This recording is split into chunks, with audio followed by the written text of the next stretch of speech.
সকল মোৰ বিস্ময় চেনেলৰ অন্যটা ভিডিঅ'লৈ আপোনালোকক সকলোকে স্বাগতম জনাইছো আশা কৰিছো সকলোৱে ভালে আছে আৰু আমিও বাৰু ভালে আছো আৰু আপোনালোকৰ আগত মই আজি ৰেচিপি এটা লৈ আহিছো আৰু সেই ৰেচিপিটো হৈছে বাঁহ গাছৰ আচাৰ আৰু মই মানেখিনি বাঁহ গাছ কিনি লৈ আহিছিলো তো তাৰে ভাবিছো আধা খৰিচা বনাম আৰু আধা আচাৰ বনাম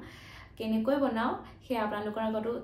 শ্বেয়াৰ কৰিবলৈ ওলাইছো তাকে পলম নকৰি সকলোৱে একেলগে ষ্টাৰ্ট কৰো বনাবলৈ প্ৰথমে বাঁহ গাছখিনি মই ভালদৰে ধুই লৈছোঁ তাৰপিছত ৰুকনি এখনেদি মই এইখিনি ৰুকি ল'ম আপোনালোকে ডাঙৰ সাইডটোৱেদিও ৰুকিব পাৰে মই সৰু সাইডটোৱেদি ৰুকি ল'ম আপোনালোকৰ যিটো ষ্টাইলত ৰাখিব বিচাৰে মই আধা ডাঙৰ ডাঙৰ কৰি পেলাই ৰাখিম আৰু আধা একদম মিহি কৰি পেলাই ৰাখিম মই তিনিটা পদ্ধতিৰে কেনেধৰণে ৰাখোঁ খৰিচা ঠিক তেনেধৰণে আপোনালোকক দেখাম আপোনালোকে ভিডিঅ'টো শেষলৈ চাই থাকিব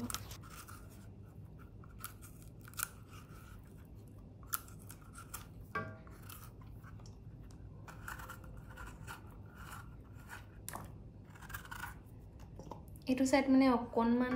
আনি পেলাই থৈ দিছিলোঁ যে অকণমান বেয়া হৈ গৈছে সাইডটো তো সেইবোৰ কাটি দিছোঁ আৰু বেয়া হোৱা সাইডবোৰ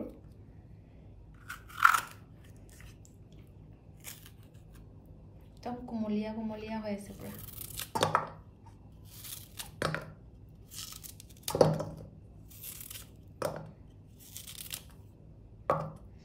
আধা মানে মই এনেকৈ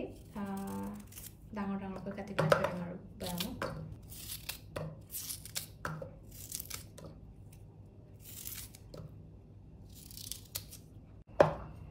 এইখিনি হৈছে টুকুৰা কৰি পেলাই লোৱা বাঁহ গাছখিনি ইয়াত অলপ ডাঙৰ ডাঙৰকৈ কাটিছোঁ মই ইয়াত তাৰপিছতে ইয়াত এটা বটল লৈ লৈছোঁ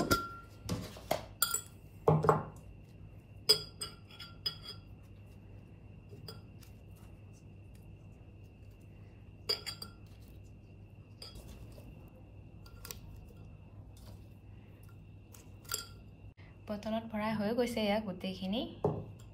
তাৰপিছত ইয়াত এতিয়া মই ওপৰত পানী ঢালিম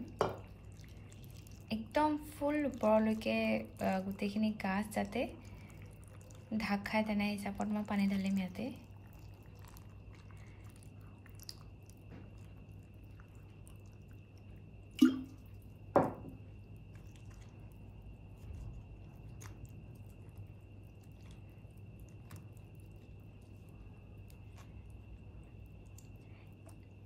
চাৰিদিন মানৰ পিছত ধুনীয়াকৈ একদম টেঙা টেঙা গোন্ধ এটা আহিব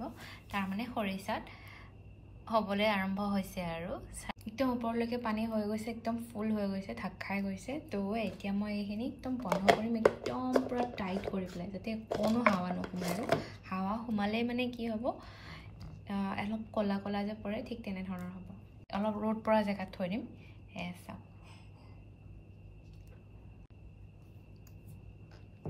ফাৰ্মেণ্টেশ্যন হোৱাৰ পিছত আপোনালোকে মাছ মাংস যিকোনো লগত খাব পাৰিব একদম যদিও আপোনালোকে টেঙা সোৱাদ ল'বলৈ বিচাৰে আৰু এইখিনি হৈছে ৰুকনিৰে ৰুকি লোৱা বাঁহ গাছখিনি আৰু এইখিনিও অকণমান ভালদৰে মোহাৰি লৈছোঁ যেতিয়ালৈকে অলপ পানী পানী টোপাল উলিয়াই নাযায় আৰু বাঁহ গাছখিনিৰ পৰা তাৰপিছত এয়া এটা বটল লৈ লৈছোঁ গ্লাছৰ একদম শুকান অকণমানো পানী নথকা তাৰপিছত ৰুকি লোৱা বাঁহ গাছখিনি ইয়াত ভালদৰে সুমুৱাই একদম টাইট কৰি পেলাই ঢাকনটো মাৰি থৈ দিব লাগিব যাতে অকণো হাৱা নোসোমায় আৰু অলপ ৰ'দ পৰা ঠাই থৈ দিলে আৰু সোনকালে ফাৰ্মেণ্টেশ্যন হৈ যাব আৰু জলদি খাব পৰা হ'ব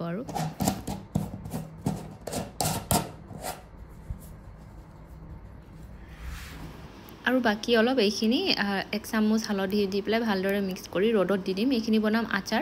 আচাৰৰ কাৰণে অকণমান ৰ'দত দিব লাগে যেতিয়া পানী পানী ভাৱটো আচাৰৰ থাকে তো বেয়া হয় আচাৰটো তো সেইকাৰণে এইখিনি ৰ'দত দিম পানীখিনি নাইকিয়া কৰি দিম একেবাৰে হালধি সানি লোৱা বাঁহৰ গাছখিনি এতিয়া ৰ'দত দিম মই তাৰ কাৰণে মই মানে কি অলপ যোগাৰ কৰি লৈছোঁ কাঁহী এখন লৈছোঁ তাৰ ওপৰত এনেকুৱা কেৰাহী এটা লৈছোঁ চালনী হ'লে ভাল হয় মোৰ তাত চালনী নাই মানে তো এনেকৈয়ে যোগাৰ কৰি লৈছোঁ আৰু তো এইখিনি মানে অকণমান এনেকৈ চেপি ৰসটো অকণমান এনেকৈ উলিয়াই ৰ'দত দিব লাগিব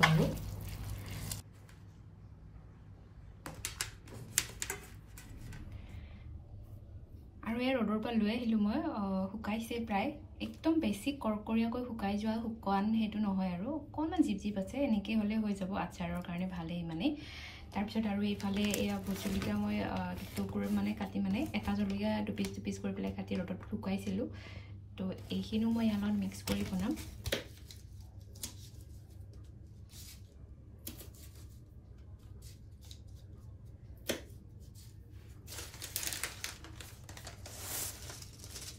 প্ৰথমে কেৰাহী এটাত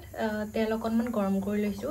তেল অকণমান নহয় বাৰু আচাৰৰ কাৰণে অলপ সৰহকৈ লাগে তো অলপ বেছিকৈ গৰম কৰিছোঁ আৰু যদিও কম হয় পিছত আকৌ মিঠাতেল গৰম কৰি পেলাই আচাৰত ঢালি দিলে হৈ যাব বাৰু হ'লে যেতিয়া এনেকুৱা ধোঁৱা আহে গৰম গৰম তেতিয়া আৰু হৈ গৈছে আৰু গৰম ইমান উতলাব নালাগে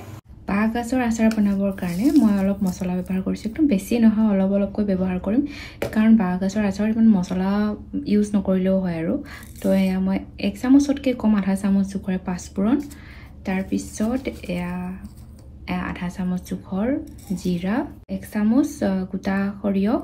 বগা আৰু ৰঙা দুইটা মিক্স আছে তো মই ইমানখিনিয়ে মছলা ব্যৱহাৰ কৰিম এইখিনি অকণমান গৰম কৰি ল'ম বেছি ভাজিব নালাগে জাষ্ট অকণমান গোন্ধ এটা যেতিয়া আহে ভাজি থাকোঁতে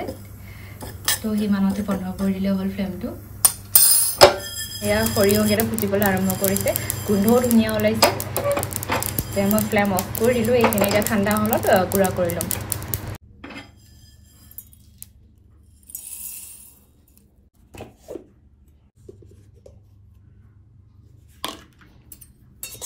তো এইখিনি গুড়া কৰি ল'লোঁ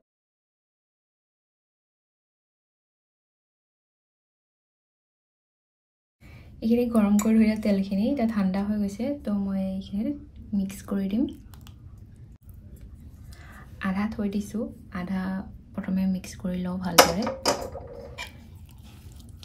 তো এতিয়া মই নিমখ দি দিম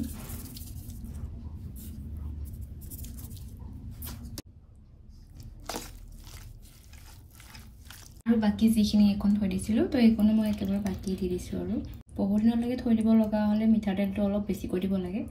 তেতিয়া আচাৰটো ভাল হৈ থাকে বহুত দিনলৈকে আৰু যদি লগালগ বোলে এতিয়া খাব বিচাৰিছে তেনেহ'লে মিঠাতেলটো কমকৈ দিলেও হ'ব কিন্তু যেতিয়া মই মিঠাতেলটো বেছিকৈ দিছোঁ তো এয়া 1 বছৰ 2 বছৰ এনেকুৱালৈকে ভালেই হৈ থাকে আৰু বেয়া হৈ নাযায় আচাৰটো